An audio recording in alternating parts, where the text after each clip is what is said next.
दुनिया की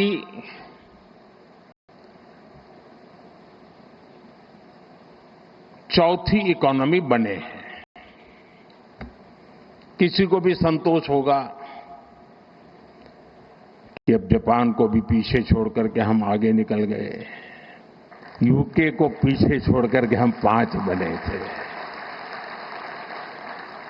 लेकिन अब 4 बनने का आनंद जितना होना चाहिए उससे ज्यादा 3 कब बनोगे इसका दबाव बढ़ रहा है। अब देश इंतजार करने को तैयार नहीं है, और अगर कोई ने इंतजार करने के लिए कहा तो पीछे से नारा आता है, मोदी है तो मुमकिन है। वाकई मोदी है तो मुमकिन है। बीते 11 सालों में इस देश ने हर मौके पर ये देखा और महसूस किया। हिंदुस्तान के लिए ली गई मोदी की पहली शपथ को 11 साल का वक्त हो गया। साल 2014 में 26 मई को देश के प्रधानमंत्री मोदी ने पहली शपथ ली और हिंदुस्तान की अर्थव्यवस्था से लेकर विकसित भारत की हर उस तस्वीर को तेजी दी जिसे पिछली सरकारों ने बैलगाड़ी की रफ्तार से चलाया। लेकिन वहीं मोदी विकास के पथ पर फुल स्पीड में चल रहे हैं। आज का भारत भी विकास और विरासत दोनों को साथ लेकर चल रहा है।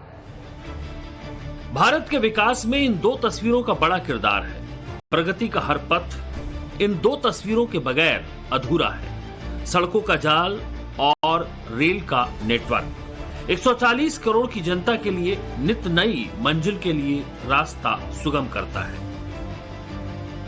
यही वजह है कि देश के प्रधानमंत्री ने रोड और रेल दोनों को नई ऊंचाइयां दी, नए आयाम दिए। भारत का सड़क नेटवर्क दुनिया का दूसरा सबसे बड़ा नेटवर्क है। वहीं दुनिया का चौथा सबसे बड़ा रेल नेटवर्क इंडिया के पास है। आजादी के बाद साल 1951 में हिंदुस्तान के पास 4 लाख किलोमीटर का सड़क नेटवर्क था, जो आज की तारीख में बढ़कर 63.32 लाख किलोमीटर हो गया। और खास बात यह कि बीते 10 वर्षों में भारत का सड़क नेटवर्क 59% बढ़ा है। दिल्ली से अमृतसर 4 घंटे में, कटरा 6 घंटे में, श्रीनगर 8 घंटे में, दिल्ली से मनाली 7 से 8 घंटे में, और दिल्ली से मुंबई 12 घंटे में, बेंगलोर से चेन्नई 2 घंटे में, और अभी मेरठ तो दिल्ली हो गया 4 घंटे का 45-50 मिनट पे, फिर मैसूर से बेंगलोर हो गया। ऐसे हम 36 ग्रीन एक्सप्रेस हाईवे बना रहे हैं। इसका सबसे बड़ा फायदा ये है, जो आपका जो थीम है इकोनॉमिक डेवलपमेंट का, कि हमारे देश की लॉजिस्टिक कॉस्ट ये 14 से 16% है, और चाइना की 8% है, अमेरिका और यूरोपियन कंट्रीज की 12% है। मैं विश्वास के साथ ये टारगेट मैंने रखा है, और जो टारगेट मैं रखता हूँ लगभग वो पूरा होता है। तो 2 साल के अंदर इंडिया की लॉजिस्टिक कॉस्ट सिंगल डिजिट में यानी 9% पे आएंगे।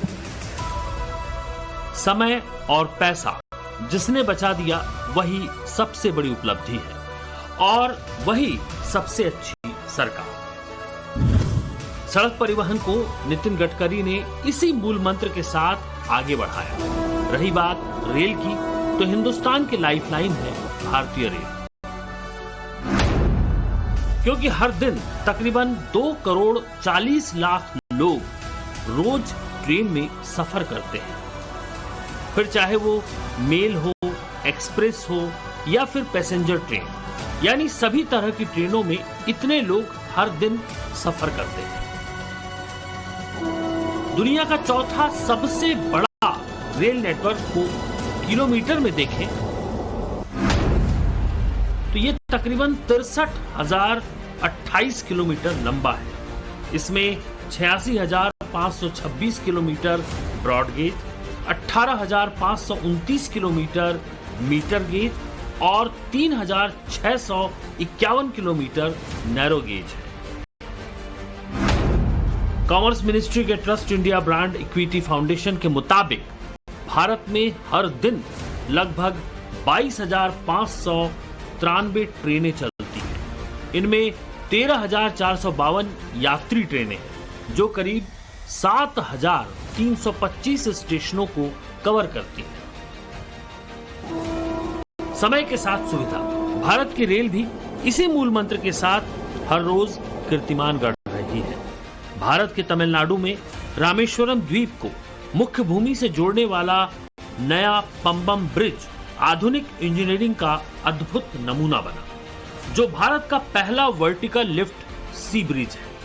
550 करोड़ की लागत से बने इस पुल ने 100 साल पुराने ब्रिज की जगह ली है।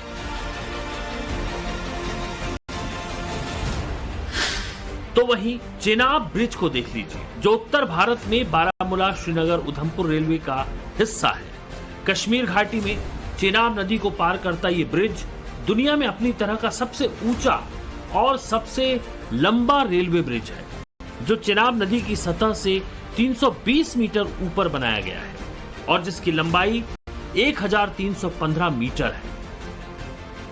मतलब दक्षिण से लेकर उत्तर और पूर्वोत्तर से लेकर पश्चिम तक रेल कीर्तिमान गढ़ रहा है और कामयाबी की कहानी लिख रहा है। बीते 11 सालों में मोदी सरकार ने नए उद्देश्यों के साथ नई ट्रेनें चलाई।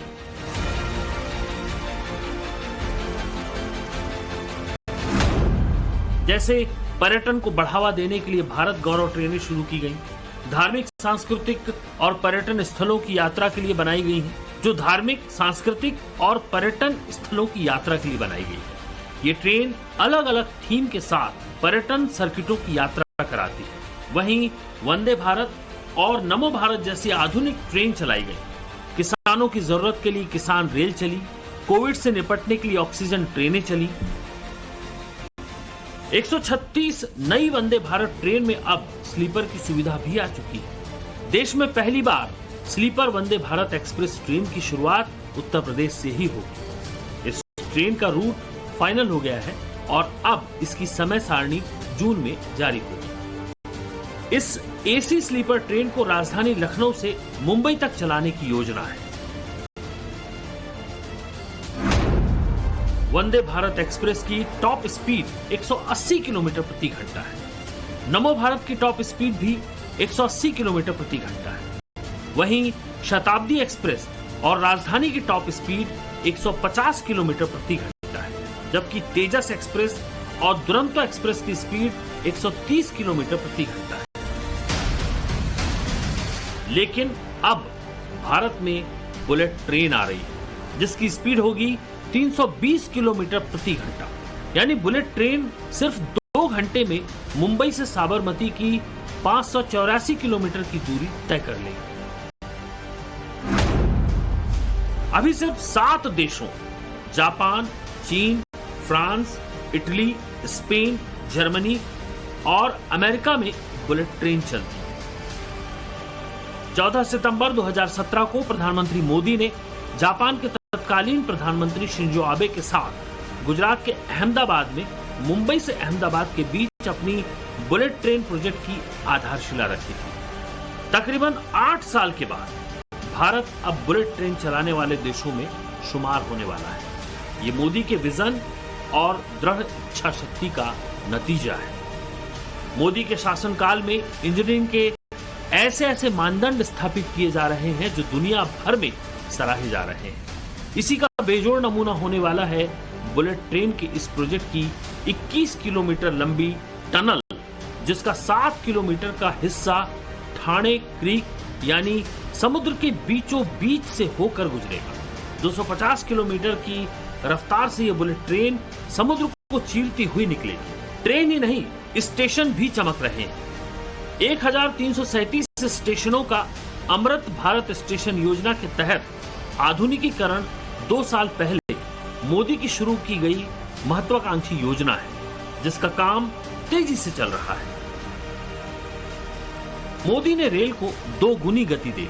तुलना करिए भारतीय रेलवे में नई पटरियों की बिछाने की रफ्तार से ही आपको अंदाजा लग जाएगा कि मोदी ने कितना बड़ा बदलाव किया है।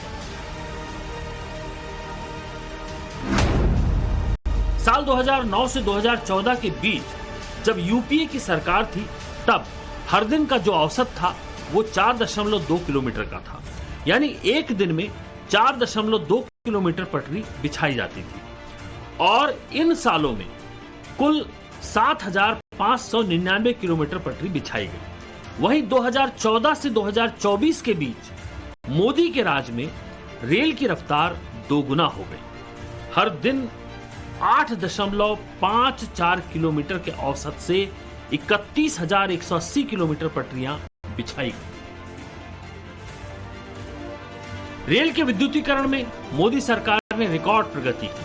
2014 से पहले ब्रॉडगेज में 21,800 किलो का नेटवर्क इलेक्ट्रिक था, लेकिन आज की तारीख में 60,814 किलोमीटर का नेटवर्क बिजली से कनेक्ट हो चुका है। यानी कुल नेटवर्क के 98% हिस्से को मोदी सरकार का रेल मंत्रालय बिजली से कनेक्ट कर चुका है। एक बहुत इंटरेस्टिंग बात बताऊं, जब गाड़ी चलती है तब तो ऊपर तार से बिजली लेती है, जब ब्रेक लगता है तब ये इंजन जनरेटर बन जाता है और ऊपर तार को वापस बिजली देता है। ये है आधुनिक तकनीक का कमाल, ये है हमारे पंत प्रधान जी का बड़ा विजन देश के लिए। दरअसल मसला ध्यान देने का है, प्राथमिकता तय करने का है। रेल की नई लाइनों के लिए ब्रॉडगेज को नैरो या फिर नैरो को ब्रॉडगेज में बदलने के लिए और सिंगल ट्रैक को डबल ट्रैक में बदलने के लिए सरकार ने पैसा खर्च भी किया, जबकि यूपीए सरकार में इसी काम के लिए जो बजट दिया गया वो बेहद कम था। कंपेयर करिए, 2009 से 2014 के बीच इस काम के लिए वार्षिक बजट रहा 11,527 करोड़। वहीं मोदी सरकार ने इस बजट में 6 टाइम की बढ़ोतरी कर दी।